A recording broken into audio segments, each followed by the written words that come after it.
Okay, so now we're going to start Unit 1A, and the topic is living in the media age.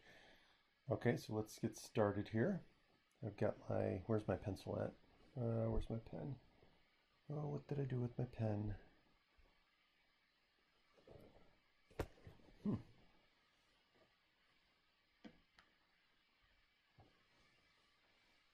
Ah, here it is. Okay, here we go. Okay, so let's start with some definitions. So, logic is the study of the methods and principles of reasoning. So, logic is about right reasoning. Okay, so as human beings, we want to make sure that we are reasoning correctly.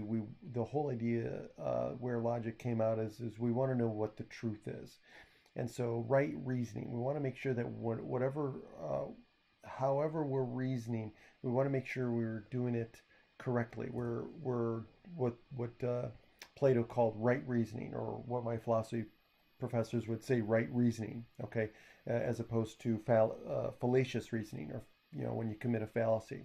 So logic is the study of the methods and principles of reasoning. Okay, in particular, right reasoning. An argument uses a set of facts or assumptions called premises to support a conclusion.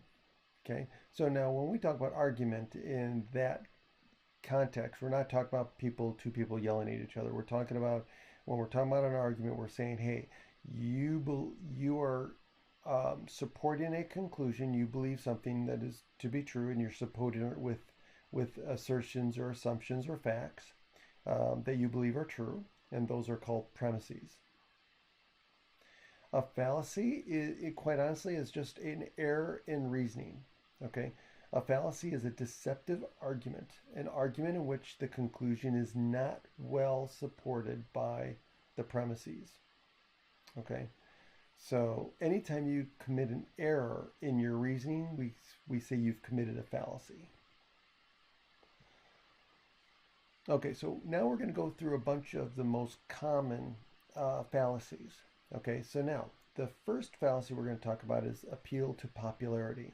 This one is committed by people who basically use popularity, or the majority of people believe something. So in this case, it would have where P represents some statement that is either true or false. And so the appeal of popularity would say that because many people believe P is true, therefore P must be true. Okay, and that's not necessarily true. Just because the majority of people believe something doesn't make it true. Just because um, a majority of people believe that an argument is valid doesn't make it so. False cause. So this is a fallacy where just because A, some event, comes before B, then we conclude that therefore A caused B. Okay, so that's what we call it, a false cause. Okay? Appeal to ignorance. This one is another type of fallacy. This is one that says, hey, because there's no proof that P is true, therefore it must be false. Okay? It's not necessarily true, right? So think about that. Just because there's no proof of something being true doesn't mean that it's automatically false, right? We just don't know that it's true. It could be false, but it still could be true. So appeal to ignorance goes too far one direction, okay? So just because there's no proof, right? So appeal to ignorance would say, hey, there's no proof of P being true, so therefore it's false. That would be a fallacy. Okay, now hasty generalization. This takes two events, or um, two things, right? A and B that are linked together, okay? And they find it linked together a few times, right? One or more times, okay? And so because you've seen these two things linked together a couple of times or a few times, then you say, oh, A must be causing B, or B must be causing A, okay? And this is a hasty generalization. Just because you see A and B being linked together a few times doesn't mean that you automatically should assume or jump to the conclusion that uh, there's a cause-effect relationship there. Limited choice. This one states that P is false, therefore only Q can be true. So this is what we call a false dichotomy as well. So you're only given two options, right? So limited choice. You're only given two options, right? And you're being told that either P is true or Q is true. And so then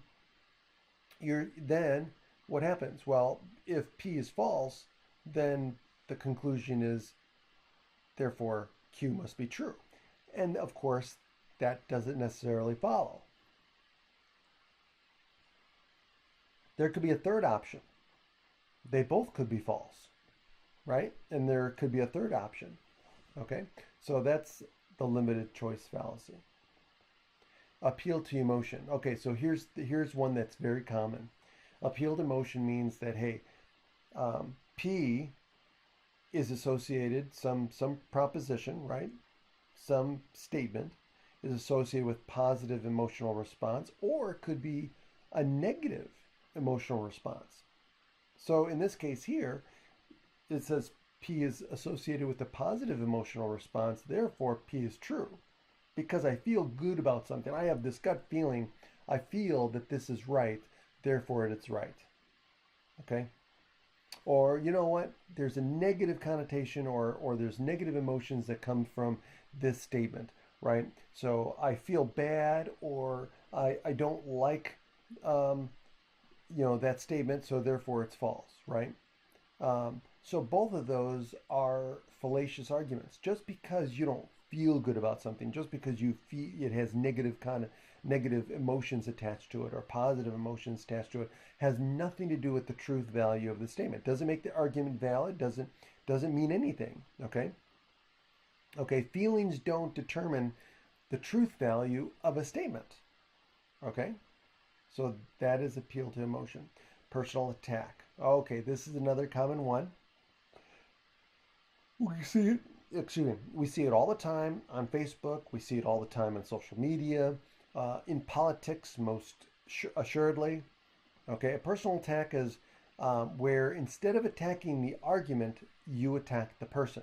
Okay, the Latin is ad hominem, right? At the person. So instead, if somebody makes an argument, right, and then instead of attacking what they said, you attack them. That is a personal attack. That's a fallacious argument, because again, you're not addressing the argument. Okay, so so in the personal attack it says here, I have a problem with the person or group that are claiming some proposition, some P, some statement. Therefore, P is not true. Okay, and again, a statement is not true or false. An argument is not valid or invalid based on the people or the group of people that are making the argument. Circular reasoning. Okay. So, circular reasoning starts with, hey, I believe P is true. And then what you do is you basically restate the statement P in different words, basically saying the same thing. And so you haven't proven anything. So it's circular. You just gone into a one circle. So the argument states the conclusion. Okay.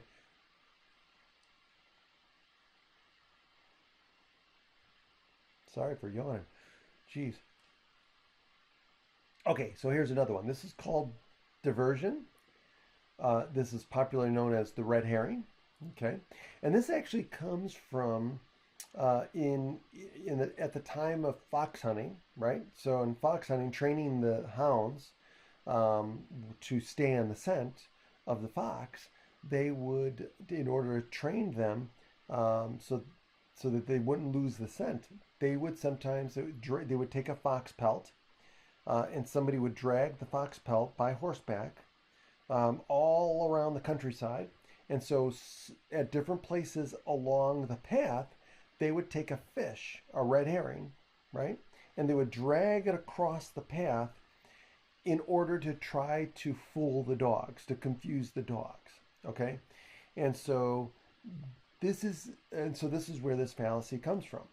Okay?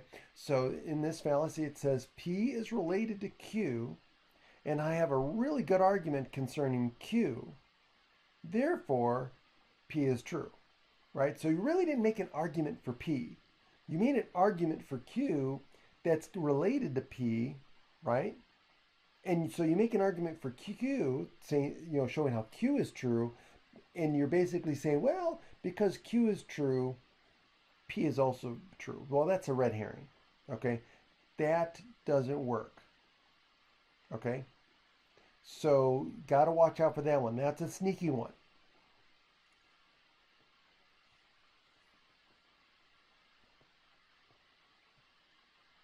Straw man. So the straw man argument is basically where you or a person misrepresents their opponent's argument. So they take their opponent's argument and they misrepresent it by making it into some simpler, more easily refuted argument that they then go ahead and refute, right? And what happens is by refuting the weaker, simpler argument, which is the straw man, they easily knock it over, but they really didn't attack their opponent's argument. They attacked an easier misrepresentation of the argument. Okay, so again, the straw man says, I have an argument concerning a distorted version of P. Therefore, I hope that you are fooled into concluding that I actually have an argument for concerning the real version of P. Okay, and this happens all the time in politics. All the time in politics. You got to listen carefully during the debates, during your reading, and you'll find that a lot of cases the opponents politically will misrepresent what their opponent is saying, right? They could be stating some policy, and then the other opponent basically exaggerates and makes it into something that it really wasn't, and then they say, "Oh, this is ridiculous," or they say nobody would ever do this, right? And then they destroy that argument, but really haven't attacked the real argument. Okay, so let's go through some examples. Okay, so appeal of popularity. So here's an example. I'm going to go through these. So Ford makes the best pickup trucks in the world. More people drive pickup trucks than any other light truck. So again, this is a fallacious argument because just because a whole bunch of people drive Ford pickup trucks doesn't make them the best in the world. Okay?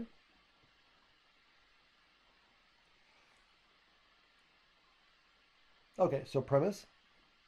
More people drive Ford pickup trucks than any other light truck. That's the premise, right? That's the assumption or assertion. Okay, now based on that premise, the conclusion is Ford makes the best pickup trucks in the world. Okay, and again, this argument suffers from the fallacy of appeal to popularity or the appeal to the majority, another way of saying it, in which the fact that large numbers of people believe or act some way is used inappropriately as evidence that the belief or action is correct. Here we go, false cause. I placed the quartz crystal on my forehead, and in 5 minutes, my headache was gone. The crystal made my headache go away. Well, obviously, that's not true, right? Okay, so that would be a fallacious argument. That's a false cause, okay? Just because you place the quartz crystal on your forehead, and then 5 minutes later, right? So placing the crystal on the forehead and the little bit of time going by and your headache going away. So there's the two connected, linked outcomes, right? Events, right? And so it would be fallacious to then say, oh, because my headache went away 5 minutes after I placed the quartz crystal on my forehead, then the crystal made my headache go away. You could have been laying down in a room, placed laying on the floor, right? place the quartz crystal on your forehead, and it could have been the fact that you started relaxing, right? It could have been a stress headache and you needed to relax. And so you went through this idea and you sat down and you placed the crystal on your forehead. Of course, by doing that, you're just sitting there, right? Relaxing, and your headache then goes away, right? So again, just because two things are linked together in time or proximity doesn't mean that one causes the other. So the premise is for I placed the quartz crystal on my forehead, and then another premise is 5 minutes later my headache went away, and so the conclusion is that the crystal made my headache go away. And of course, this suffers from the fallacy of false cause, in which the fact that one event came before another event incorrectly taken as evidence that the first event caused the second event. All right, now here's appeal to ignorance. So scientists have not found any concrete evidence of aliens visiting Earth. Therefore, anyone who claims having seen a UFO must be hallucinating. Okay, so here, this is appeal to ignorance, right? So just because scientists have not found any evidence of aliens visiting Earth doesn't automatically mean that they haven't. We just don't know, right? So the best case is to suspend belief until such evidence presents itself. Okay? So the premise is there's no proof that aliens have visited Earth. And the conclusion is aliens have not visited Earth. That would be a fallacy because it's not necessarily true. They could have visited Earth. We just don't have proof. That's it. So it's not necessarily true that the conclusion follows from the premise. And if that's the case, we have a fallacy. Okay.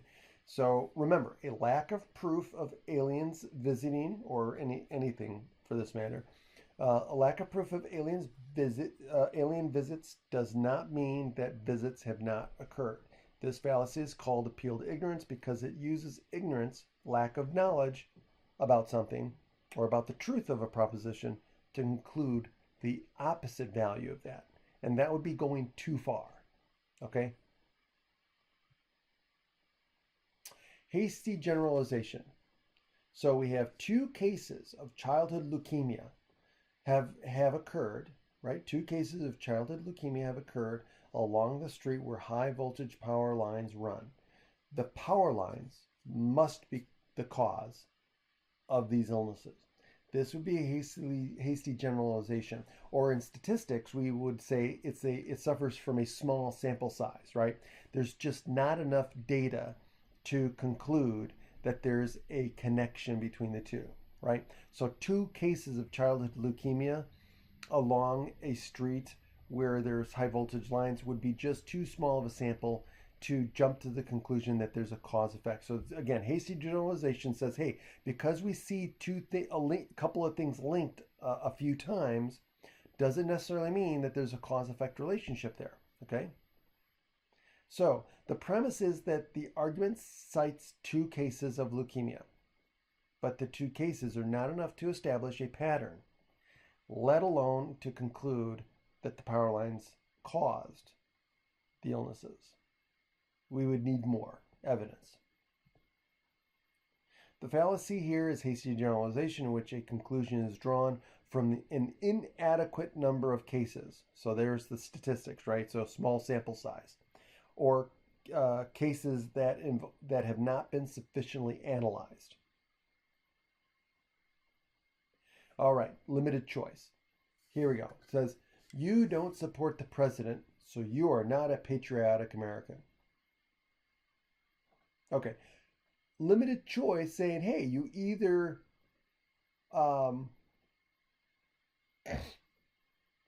it's only giving you the option, right? So if you support the president, you're considered patriotic. If you don't support the president, then you're not patriotic. Here's the thing, there's other choices, right? I don't have to support, I can still be patriotic and not support the president. right? So you're limited to an either or situation, which there may be more than one uh, option, right? Okay, so the premise here is you don't support the president. Conclusion: you are not a patriotic American. So again, fallacy is limited choice because, or what we call a false dichotomy, or in this case, they call it a false dilemma, because it artificially precludes choices that ought to be considered, right? All right, example 6, appeal to emotion. So here's a great one. This happens all the time in advertising. So it says in ads of Michelin tires, a picture of a baby is shown with the words, because so much is riding on your tires. Okay? You could just feel the emotion. You could just picture the commercial with a little cute baby, right? And of course, because you're going to be driving around in the car with your baby, you want to make sure that you have good tires. And of course, in this ad, it must be Michelin tires that you're going to have, right?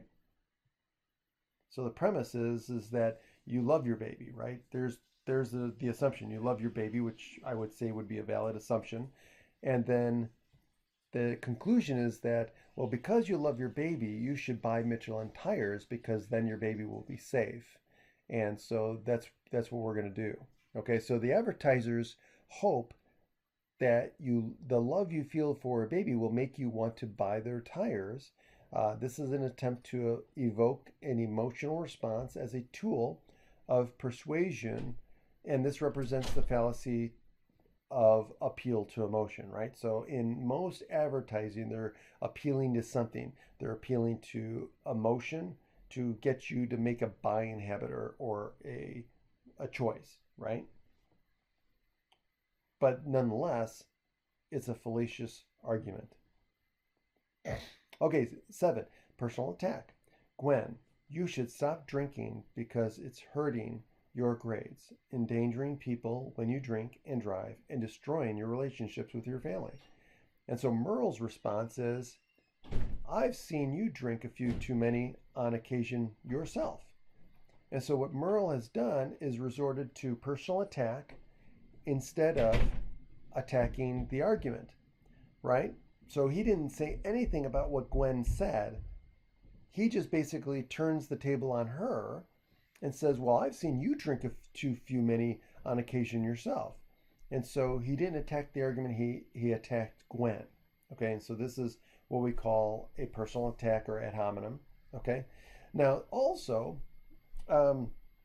this could be what we call the U2 fallacy too, and which or what we call the tu quoque fallacy in Latin. Okay, it's called the U2 fallacy. So it's basically saying, let's say you have two people have a problem. Let's say they're both drinkers. Let's say they both have a problem with drinking, right? So Gwen says, hey, you should stop drinking because of this, and this, right? And let's say Gwen also has a drinking problem. Well, and then Merle says, I've seen you drink too many too, right? Well, you have a drinking problem too, or something like that. Well, the fact that he's pointing the finger at Gwen, just because Gwen has a drinking problem, maybe Gwen does have a drinking problem. That does not get Merle out of the boat, right? So let's say they're both in the sinking boat. Well, that's like saying you're in a boat, you're both in a boat, the boat is sinking, there's a leak, and oh no, let's even better. You're in both two separate boats, right? And your boats has a leak, right? Your boats are sinking, and you say, "Hey, Merle, your boat's sinking. You got to save your boat. You got to, plug the leak." And then all Earl does is says, "Well, your boat's sinking too," and he doesn't do anything, right? It's the same thing. It didn't help him. It didn't solve the problem, right? It didn't answer the argument. It didn't. So that's another type of argument. But this again, personal attack. Okay.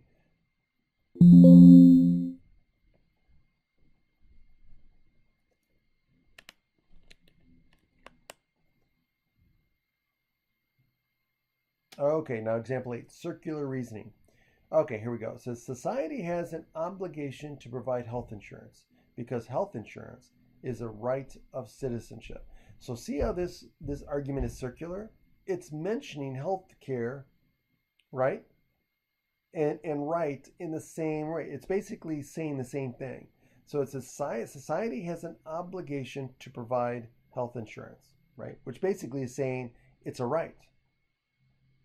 If you're a citizen of that society, and you're saying society has an obligation to provide health insurance, then you're basically saying the same thing. You're saying healthcare is a right of citizenship. So that's circular, right? You haven't proven anything. Okay. So this argument states the conclusion. It says society has an obligation to provide health insurance before the premise, which then healthcare is a human right. Okay. Oops. But if you read carefully, you'll recognize that the premise and the conclusion both are essentially saying the same thing. Okay, as social obligations are generally based on definitions of accepted rights, right? So a right is a human construction. Okay, this argument therefore suffers from circular reasoning. 9, the red herring. It says we should not continue to fund cloning research because there are so many ethical issues involved. Decisions are based on ethics, and we cannot afford to have too many ethical loose ends. Okay, now, here's the thing. What's the conclusion? The conclusion is we should not continue to fund cloning research. But what then do they start talking about? They start talking about ethical issues. Right? So the argument begins with its conclusion, which is okay. We should not continue to fund cloning research. However, the discussion is all about ethics. Even though ethics and cloning research are related to each other, the argument, the premise is all, and the reasoning is all about ethics and says nothing about cloning research. Okay, example 10, the straw man. It says, suppose that the mayor of a large city proposes decriminalizing drug possession in order to reduce overcrowding in jails and save money on enforcement. Okay, so let's say that's what the mayor is proposing. And then his challenger in the upcoming election says this: the mayor doesn't think there's anything wrong with drug use, but I do. So this is a straw man because what he did was he took the mayor's proposal and misrepresented by basically coming up with something that that nobody would agree with, right? Something easy to refute and nobody would agree with, right? Trying to make the mayor, his opponent, look bad, okay? But he really didn't attack the real argument. He attacked some misrepresentation of the argument, okay? Because the mayor did not say anything about drug use being acceptable. Okay? His proposal for decriminalizing is designed to solve another problem, overcrowding of jails, and tells us nothing about his general views on drug use. The speaker has distorted the mayor's views. Any argument based on a distortion of someone's words or beliefs is called a straw man. All right, so now evaluating media information. So we're going to go through these 5 steps whenever you're reading media. So, and this would also go for social media as well, obviously.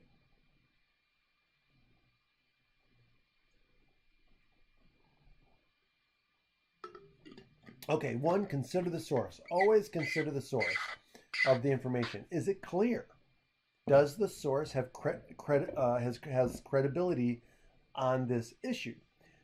Is there a source? If there's no source given, immediately I would be very skeptical about anything in the article. And that goes for anyone who gives you any kind of information. If they don't know where it came from, then I would suspend belief in it. 2, check the date. Is it still relevant or is it outdated? If there's no date on it, again, might be suspicious. Okay, 3, validate accuracy. Can you validate the information from other sources? Do you have good reasons to believe that it is accurate? Does it contain anything that makes you suspicious?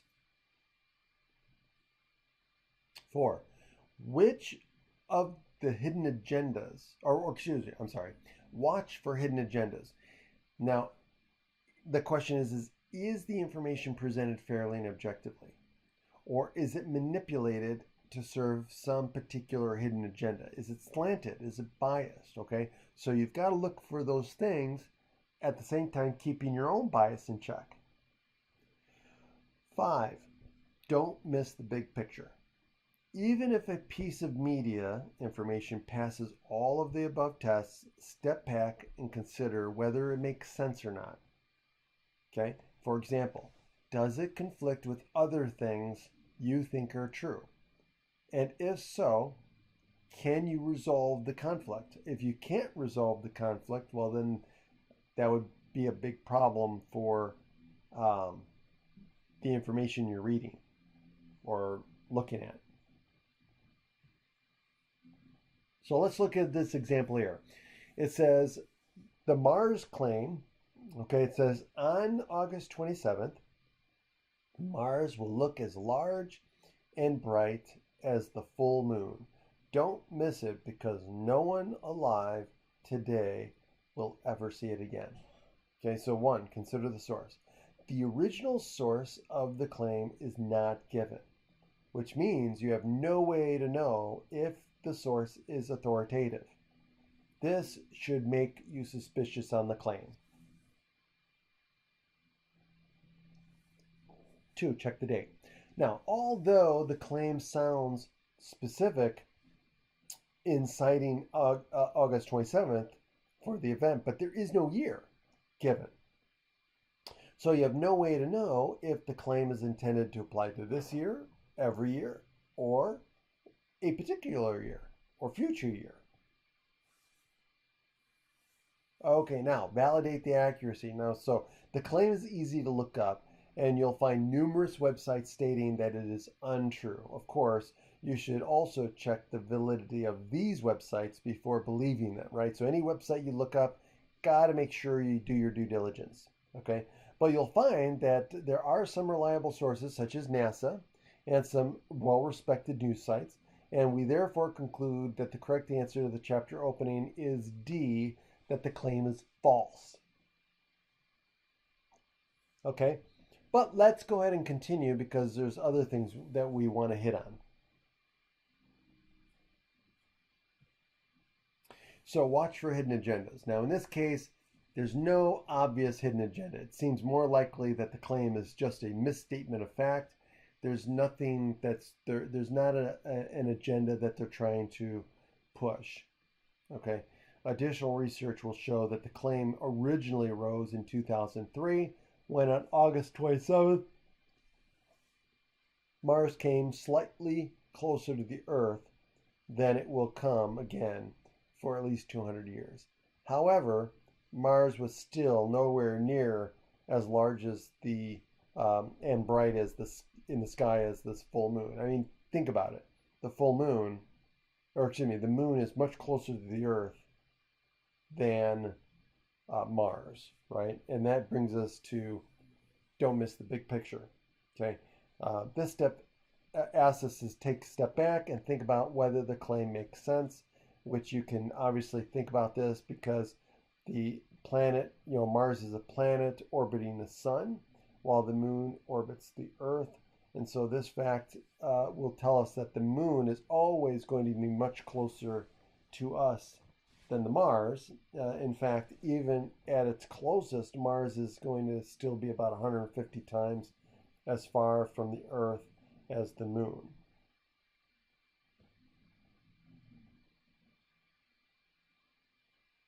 Okay. So you can conclude that Mars could never appear as large or as bright in the sky as a whole. as a full moon. All right, that's it.